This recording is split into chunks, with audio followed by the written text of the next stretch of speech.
네, CCS 주주 여러분들 반갑습니다. 강프로입니다. 자, 이번 영상에서는 CCS에 관련돼서 기본적으로 가격 분석을 할 거고요. 그리고 시세가 한 차례 더 남았습니다. 근데 그 남아있는 시세가 언제부터 다시 시작이 될 건지 그 부분에 집중해서 이야기를 드리도록 하고요. 그리고 오늘 공시가 나왔는데 최대 주주 변경에 대한 공시가 드디어 나왔습니다. 이거 제가 지난 영상에서 이야기를 드렸었던 내용인데 컨텐츠 하우스 210이죠. 여기서 CCS의 대주주 지분 24.24%를 200억에 매각했다는 완료됐다는 내용이 공시로 발표가 됐습니다. 근데 이미 기사가 나왔는데 공시 기한에 맞게 나온 거라고 보시면 되고요. 내용상 변화된 요인은 없습니다. 그 내용을 한번 제가 보여드리면 이 내용입니다. 자, 보세요. 자, 의무 발생일 11월 10일 그쵸? 그리고 어저께 작성을 했고 공시가 나온 겁니다. 자, 요 내용 한번 보시면요. 자, 주식 매매 및 담보 제공에 따른 변동 보고, 자, 이렇게 보시면 돼요. 기존의 대주주가, 자, 한번 보죠. 자, 요 내용입니다. 자, 일단 변동 사유가, 요 보세요. 경영권을 주겠다. 그쵸? 최대 주주에 대한 권리를 주겠다는 겁니다. 이 권리를 주기 위해서 200억에 결정이 됐어요. 자, 근데 여기서 하나 신기한 게 있습니다.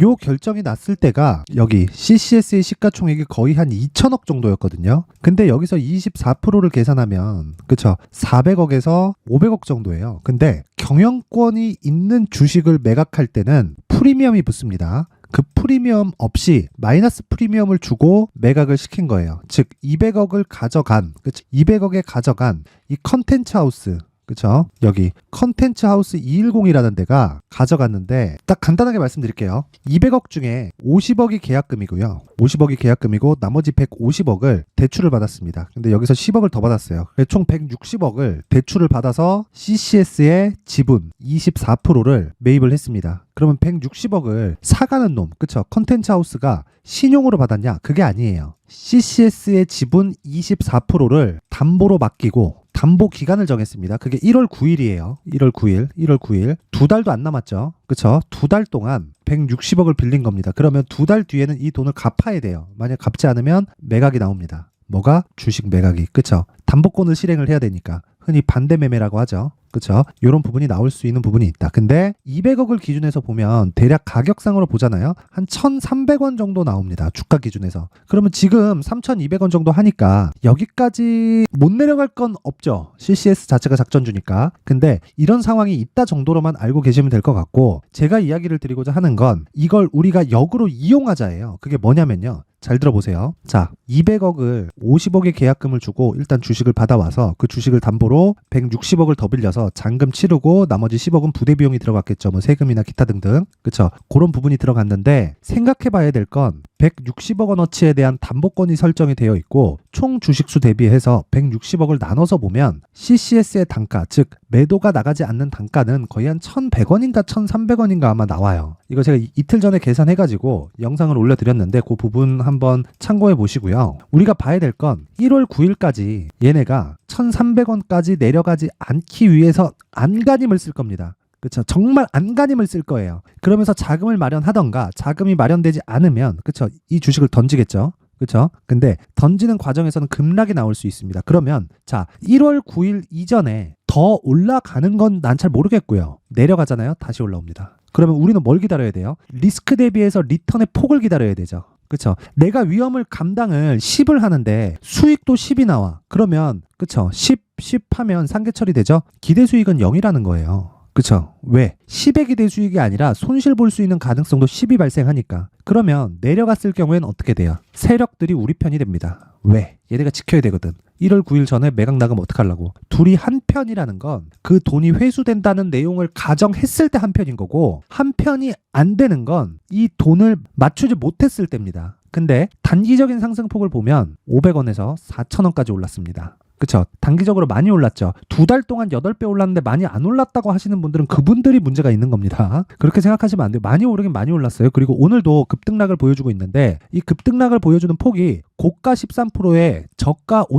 저가가 마이너스 5.3%예요. 그러면 한 20% 정도의 등락 구간이 있다. 그렇다는 건 지금 누군가는 차익을 실현하고 있다고 보시면 되는 겁니다. 그런데 여기서 중요하게 보셔야 될 건 우리는 여기서만 안 사면 되는 거예요. 딱 이 밴드를 잡아서. 자, 그러면 이쯤 돼서 제가 어떻게 CCS를 매매를 했는지를 보여드리겠습니다. 첫 번째 10월 30일 날 저는 매매를 했습니다. 그리고 저는 무조건 신고가 종목만 주구장창 매매합니다. 딱 보세요. 10월 30일 월요일입니다. 자, 저는 이 강프로의 무료 소통방에 지금 500분 정도가 함께하고 있는데 여기서 정확하게 보세요. STX 중공업, RS 오토메이션, CCS. 자, 내용 한번 보겠습니다. 8시 58분. 그쵸? 시간 10월 30일. 왜 이날 매수를 했을까요? 정확히 말씀드립니다. 신고가 종목만 매매하고요. 그리고 매물 소화 과정을 거치는 종목을 봅니다. 근데 소형주는 무조건 반등을 확인합니다. 그럼 반등을 확인하지 않고 신고가 종목을 매매하는 방법은 뭐가 있을까요? 대형주에 대한 파악이 되었을 때, 그쵸? 이 부분 반드시 기억하셔야 돼요. 그쵸? 대형주에 대한 파악이 되었을 때는 이렇게 급락 나오잖아요. 그냥 밑에 사면 돼요.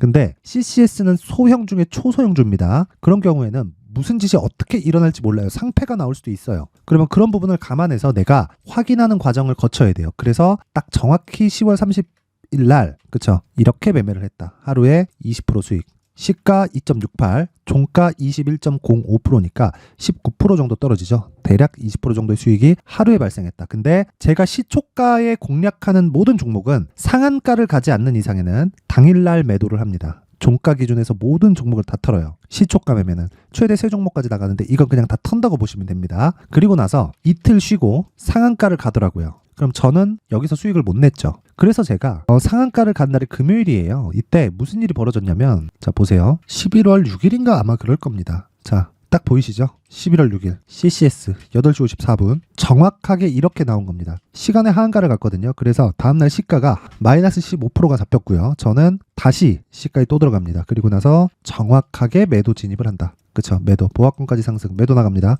끝! VI 매도 걸고 그냥 끝! VI 풀리면 바로 체결. 즉시 체결하고 끝내버립니다. 그게 요 날이에요. 그러면 여기서 20%, 이날 15%, 그쵸? 두 개 합치면 35% 정도 나오고 끝내는 거예요. 물론 보유하면서 쭉 올라간 것보다는 적지만 안전하면서 내가 단기적으로 수익을 낼 수 있는 구간이 있다. 그게 뭐다? 신고가다. 이걸 하기 위해서는 정배열에 대한 이해가 필요하고요. 그리고 나서 가격에 대한 파악을 해야 됩니다. 내가 가격에 대해서 파악이 잘 안 된다 하시는 분들은요. 여기 강프로의 무료 소통방으로 입장하세요. 그러면 제가 정확하게 멘탈 잡고요. 그쵸? 심리 잡아드리고 어떻게 매매를 하는 건지 상세하게 이야기를 해드리겠습니다. 오늘 같은 경우에는 어저께 시장이 좀 강했거든요. 그렇다 보니까 제가 어떤 종목을 추적하고 있는지에 대해서만 계속해서 언급을 해드리고 있고 이 내용입니다. 오늘 3시 17분 오늘 수능 날이기 때문에 1시간씩 다 지연이 됩니다. 4시 반에 장이 끝나요. 자, 내용 봅니다. 지금 가격 비싸다. 밸류에이션 상으로는 뭐 계산이 안 될 정도고 하지만 단 한 번의 시세 남아있다. 쌍봉 그리고 다중고점이 나오는 구간에 공략하겠다. 그쵸? 확인하고 매매하겠다는 거죠. 그러면 기본적으로 21 이평선은 이탈을 해야 됩니다. 정확한 가격에 대한 파악이 중요하다. 자, CCS에 대한 가격 그리고 내가 장중의 단타 그리고 신고가에 대한 이해가 필요하다, 매매하기 어렵다 하시는 분들은 여기 강프로의 무료 소통방으로 입장하시면 되고요. 입장 방법은 영상 상단에 있는 전화번호로 참여라고 문자를 보내주시는 분들에 한해서만 제가 강프로의 무료 소통방 입장 링크를 순차적으로 보내드리도록 할 텐데 딱 오늘까지만 제가 보내드리겠습니다. 여기는 종목을 계속해서 제가 다루기 때문에 너무 많은 분들이 입장을 하시면 그쵸? 한 1000명, 2000명 이렇게 오면 제가 보통 한 중형주나 한 중대형주까지는 하지만 소형주를 하는 경우도 있기 때문에 종목에 제한이 걸릴 수가 있습니다. 그래서 많은 분을 받기는 그렇고요. 상단의 번호 확인해서 참여라고 문자를 보내주시는 분들 중에서 딱 오늘까지만 입장을 받도록 하겠습니다. 그리고 제가 앞서 말씀드렸었던 내용처럼 이렇게 CCS 관련돼서 어떤 식으로 가격을 잡는지 그 원리에 대해서는 자 여기 CCS의 가격과 단기 보유 전략으로 준비를 해놨는데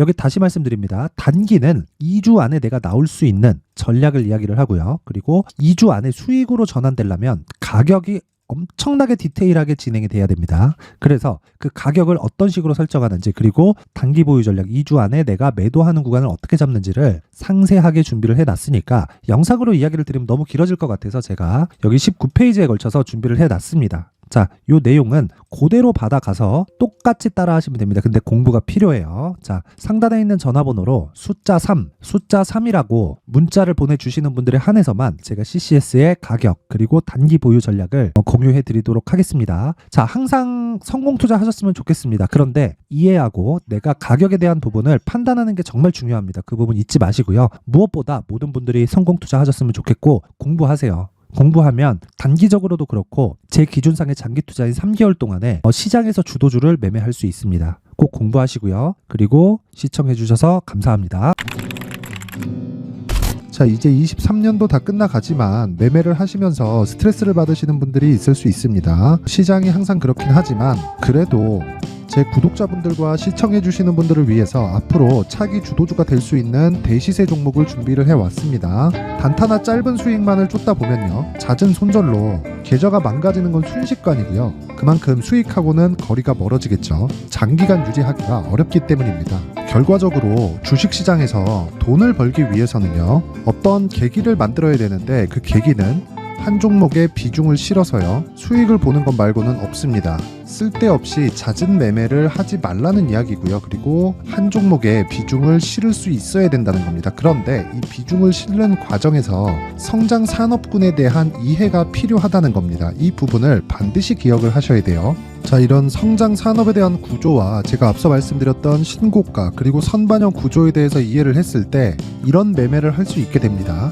2월 7일 강프로의 대시세 종목으로 에코프로 매수가는 17만원 이에서 진행이 됐고요. 그리고 목표가는 50만원부터 자율 매도 구간으로 잡았죠. 예상 수익 범위가 200% 이상으로 되어 있는데 신고가 이후에 선반영 평균치가 200% 이상이기 때문에 그렇습니다. 자, 그런데 에코프로가 2차전지 양극재 기업이죠. 2차전지 양극재는 친환경이라는 범주 안에 속해 있다고 보시면 됩니다. 근데 제가 항상 이야기를 드리죠. 시세는 항상 연결된다고요. 앞으로 나올 대시세 종목도 이런 친환경이라는 성장 산업군에 포함되어 있어야 됩니다. 자, 이런 성장 산업군에 포함되어 있는 걸 확인한다면 이 내용처럼 세 가지의 공통점을 가지고 있습니다. 1년에 많은 종목이 발생하지 않고요. 그리고 세력들의 장기간 매집 구간이 확인돼야 되고, 그리고 상승하기 시작하면 평균적으로 3개월 정도의 상승 구간을 보이기는 하지만 제가 2개월이라고 작성을 해온 건 한 가지 내용 때문입니다. 한 달은 확인하는 과정이 필요하기 때문입니다. 이게 무슨 얘기냐면 성장 산업에 대한 부분 그리고 이런 공통점, 여기다가 기술적인 내용을 다 포함을 시키더라도 절대적으로 가격이 우선적으로 반영이 되는 것이기 때문입니다. 에코프로도 마찬가지예요. 장기간 하락하면서 최악의 국면을 거쳐왔고요. 이 구간에서 먼저 하락을 했다는 건 앞서 말씀드렸던 내용처럼 고가에 대한 부분이 아니라 저가, 즉 나쁜 부분을 반영한 이후에 신고가를 발생을 시켰다는 건 앞으로 좋을 부분을 반영이 되고 있다는 거죠. 그런데 본격적인 시세는 신고가 이후라고 말씀을 드렸고 지금은 매물 소화 과정을 보내고 있습니다. 앞서 말씀드린 대로 가격 먼저 분석을 끝냈죠. 그리고 나서는 정부 정책의 방향과 맞는지를 체크를 해야 되는 겁니다. 2023년 대시세 종목인 에코프로도요, 정부 정책의 방향에 맞는 종목이라고 볼 수 있겠죠. 물론 이런 종목들도요, 신고가 이후에 시세를 낸다는 건 반드시 기억하고 있어야 됩니다. 자, 이런 내용을 토대로 23년 상반기 에코프로와 같은 대시세 종목을 준비를 해왔습니다. 자, 하반기 대시세 종목은 영상 상단의 전화번호로 대시세라고 문자를 보내주시는 분들에 한해서만 공유해드리도록 할 테니까 영상 상단의 전화번호 확인해서 하반기 대시세 종목으로 큰 수익 내셨으면 좋겠습니다.